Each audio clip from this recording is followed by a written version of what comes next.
मुख्तार अंसारी और विजय प्रताप ये दोनों अलग अलग विचारधारा के लोग हैं। वो अल्लाह का नाम लेते हैं और मैं राम का नाम लेता हूँ, लेकिन मऊ विकास के नाम पर जानने जिससे पहचान थी स्वर्गीय कल्पनाथ राय नहीं कराया है, और नहीं तो 1 दर्जन से अधिक लोगों को बहनें और बेटियों को ये विधवा बनाया। ये आरएसएस से लेकर के और भारतीय जनता पार्टी ये सारे लोगों को बहन मायावती अच्छी लगी थी उस समय, जो कि भाई और बहन का रिश्ता था। नमस्कार, मैं हूं विनय ज्ञानचंद्र और आप देख रहे हैं तहलका न्यूज। सीधी बात आपके साथ कार्यक्रम में आज हमारे साथ मौजूद हैं 1996 में मुख्तार अंसारी के खिलाफ भारतीय जनता पार्टी से दमदार दावेदारी करने वाले विजय प्रताप सिंह जी। इन्होंने हालांकि उसके बाद दोबारा भी विधायकी का चुनाव लड़ा और दूसरी बार भी सदर विधायक मुख्तार अंसारी को कड़ी टक्कर दी थी। सर, आपका बहुत बहुत स्वागत है हमारे चैनल तहलका न्यूज पे। बहुत धन्यवाद। सर, आपने मुख्तार अंसारी के खिलाफ लगातार चुनाव लड़ा हुआ है, लगातार 2 बार चुनाव लड़ा, और आप जो है कि एकाएक राजनीति से आप गायब भी हो चुके थे। इसका क्या कारण था सर?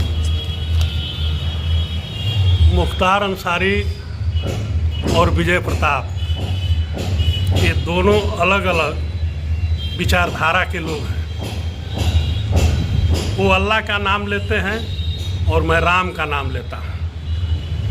और मऊ ताने बाने की शहर को जब से इसने आया आग लगा करके मऊ में ये जेल के अंदर आराम फरमा रहा है।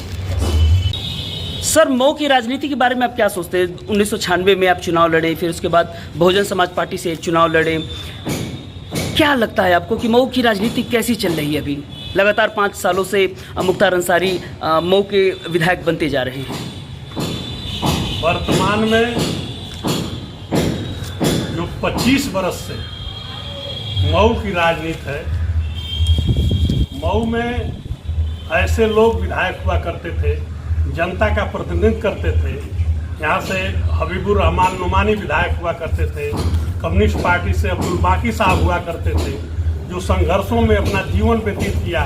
खैरू बसर अंसारी जैसे लोग यहाँ विधायक हुआ करते थे, और रामजी सिंह, प्रोफेसर रामजी सिंह, चाहे अन्य दल के जितने नेता थे, सारे लोग एक नारा लगता था कि हर जोर जुर्म के टक्कर में संघर्ष हमारा नारा है। और जब से यह माफिया मऊ के अंदर आया, जात बिरादरी का नंगा नाच करके रुपये पर लोगों को खरीदना और गलत धंधे में ले आकर के फंसा करके एक गोल बना दिया। मऊ की पवित्र राजनीति को इसने धूल में मिला दी। सारे लोग राजनीति करने वाले इस समय पंगु बन गए हैं, कोई संघर्ष करने वाला नहीं रह गया है। ये तो भारतीय जनता पार्टी की इस समय सरकार है, सबका साथ सबका विकास लेकर के, गरीब झोपड़ी से लेकर के और महल तक के लोगों का सम्मान करने का काम कर रही है। नहीं तो विधायक के द्वारा तो यहाँ खून खराबा हुआ है, दंगा और फसाद हुआ है। इसके अलावा मऊ को क्या मिला है? राजनीति का मतलब है कि सड़क से लेकर के जनता की आवाज़ को सदन तक पहुँचावे। लेकिन मऊ विकास के नाम पर जानने जिससे पहचान थी स्वर्गीय कल्पनाथ राय, माननीय कल्पनाथ राय जी को अगर विकास के नाम से हटा दिया जाए तो मऊ सदर के अंदर वो बड़े बड़े पुल और ओवरब्रिज उन्होंने बनवाया, गांव को सड़कों से जोड़ा, बिजली का ढेर लगा दिया।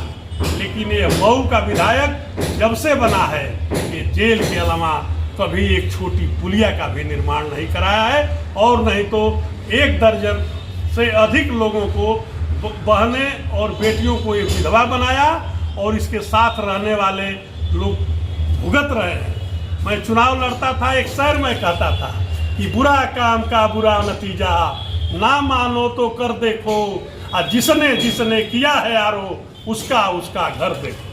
अच्छा सर, आप ये बताइए, आप तो भाजपा की राजनीति करते रहे हैं, राष्ट्रीय स्वयंसेवक संघ का आपने लगातार 2 वर्षों का वर्क भी किया हुआ है। इसके बाद आप बीजेपी से एकाएक नाराज हो गए, क्या कारण था कि बीएसपी में चले गए? मायावती आपको अच्छी लगने लगी? नहीं, मायावती अच्छी लगी कि खराब लगी, यह मैं अकेले व्यक्तिगत नहीं था। कभी आप देखे होंगे, जिन आंखों से आप देखते हैं उन्हीं आंखों से मैं भी देखता हूँ। ये आरएसएस से लेकर के और भारतीय जनता पार्टी, ये सारे लोगों को बहन मायावती अच्छी लगी थी उस समय, जो कि भाई और बहन का रिश्ता था। माननीय अटल बिहारी वाजपेयी, माननीय राजनाथ सिंह, माननीय मुरली मनोहर जोशी, कल्याण सिंह, सारे लोग मायावती को अपना बहन समझ करके राखी बनवाते थे, तो अच्छा लगता था। अब मैं भारतीय जनता पार्टी का एक सिपाही मऊ का उनके चुनाव निशान से लड़ लिया तो खराब लगा? ये तो बहुत अच्छा लगा। सारे लोग उनके साथ थे, दो बार मुख्यमंत्री बनाने के काम भारतीय जनता पार्टी ने किया। लेकिन मैं बहुजन में रहते हुए भी आरएसएस और भाजपा के लोगों को मैं गले लगा करके रहता था। ये उदाहरण है, जब मऊ में भर्त मिलाप नहीं हुआ, मऊ में रामलीला नहीं होती थी, और मऊ में जब दीपावली नहीं हो पा रही थी, तो पहला आदमी हूँ वो मैं नारा लगाया था कि अब जेल जिंदाबाद का नारा है दोस्तों, बेमौत फिल्म शौक ने मारा है। अच्छा, इस बार दावेदारी ठोकेंगे मऊ से? अब दावेदारी तो बहुत नए नए लोग आ गए हैं, चुनाव लड़ना चाहते हैं, जिनका राजनीतिक जीवन कुछ भी नहीं है, वो शून्य है। तो मऊ में और मऊ विधानसभा के अंदर मैं घूमता हूँ, तो जो पुराने कार्यकर्ता हैं वो हमको बहुत जोर दे रहे हैं कि भैया आप टिकट मांगिए, इस बार आपके साथ हम लोग सदैव से रहे हैं, अब भी रहे हैं, और आप इस मैदान में कूदिए। अच्छा, ये बताइए कि आपके चुनाव लड़ने के बाद भारतीय जनता पार्टी या उनके समर्थित पार्टियों द्वारा कई विधायक के उम्मीदवारों को लड़ाया गया था, लेकिन आपको जिस तरीके से दावेदार माना गया था, उनकी वो भूमिका वहाँ पर रह नहीं पाई थी। क्या कारण रहा होगा? मेरे भाई, आज हिंदू हित की बात करेगा वही देश पर राज करेगा, बहुत सारे लोग बोल रहे हैं। मैं तो 1980 से इस चीज़ को बोल रहा हूँ कि जो हिंदू हित की बात करेगा वही देश पर राज करेगा। राम लला हम आएंगे, मंदिर वहीं बनाएंगे, हमारा तो ये संकल्प था, ये नारा था। हम लोग नारा लगाते थे, थाली बजाते थे, घड़ी घंट लगाते थे, और कहते थे कि घर घर से एक लाल चढ़ा दो, मंदिर का निर्माण करा दो। हम लोग तो उस लाइन के कतार में हैं। कोई है मऊ का जो अयोध्या तक पैदल गया है मेरे अलावा? मैं तो 2 बार अयोध्या पैदल गया हूँ। जब इमरजेंसी लगी थी, राष्ट्रीय स्वयंसेवक संघ पर प्रतिबंध लगा था, इस संघ के साथ हम लोग जुड़े हुए थे। राम मंदिर और धर्म से पेट चल पाएगा, विकास और रोजगार न रहा तो? अरे, हम तो बचपन से प्रार्थना करते हैं कि वह सत्य हमें दो, दया निदे, कर्तव्य मार्ग पर डट जाऊं, और जिस जाति धर्म में जन्म लिया बलिदान उसी पर हो जाऊं। तो धर्म नहीं रहेगा तो पेट रह करके क्या करेगा? तो पेट के साथ, बेरोजगारी के साथ मेरा धर्म भी रहना चाहिए। बेधर्मी हम है का? अभी हम वो है का कि अभी शाम को निकाह पढ़ाएंगे और सुबह तलाक दे देंगे? मऊ में मुख्तार अंसारी और उनके गैंग के खिलाफ ही नहीं, पूरे पूर्वांचल में उनके खिलाफ लगातार योगी जी की कार्रवाइयाँ चल रही हैं। योगी जी बहुत अच्छा कर रहे हैं। मैं कहा ना कि योगी जी आज कर रहे हैं। मैं जब चुनाव लड़ता था तो मैं बार बार कहता था कि बुरा काम का बुरा नतीजा ना मानो तो कर देखो, आज जिसने जिसने किया हो यारो उसका घर ले देखो। एक चीज़ मैं और कहता था कि मुख्तार अंसारी अगर अच्छा रहता तो ये जेल में क्यों रहता? इसका बड़ा भाई अच्छा रहता तो जेल में क्यों रहता? इसका छोटा भाई अच्छा रहता तो जेल में क्यों रहता?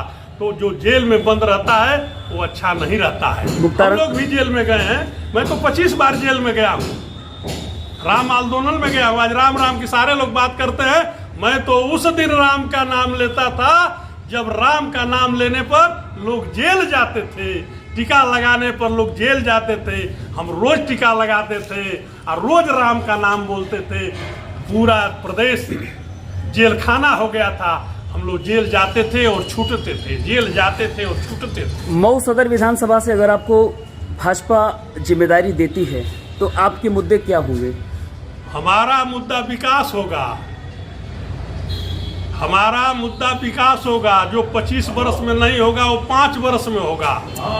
यह मेरा मुद्दा रहेगा। तो मऊ की जो मिलें बंद हैं, बेरोजगार की सबसे बड़ी समस्या है। मऊ की मिलें बंद है। मऊ जिले के मेन रोड को छोड़ दीजिए तो सारी सड़कें इस समय खराब है, कोई ध्यान देने वाला नहीं है।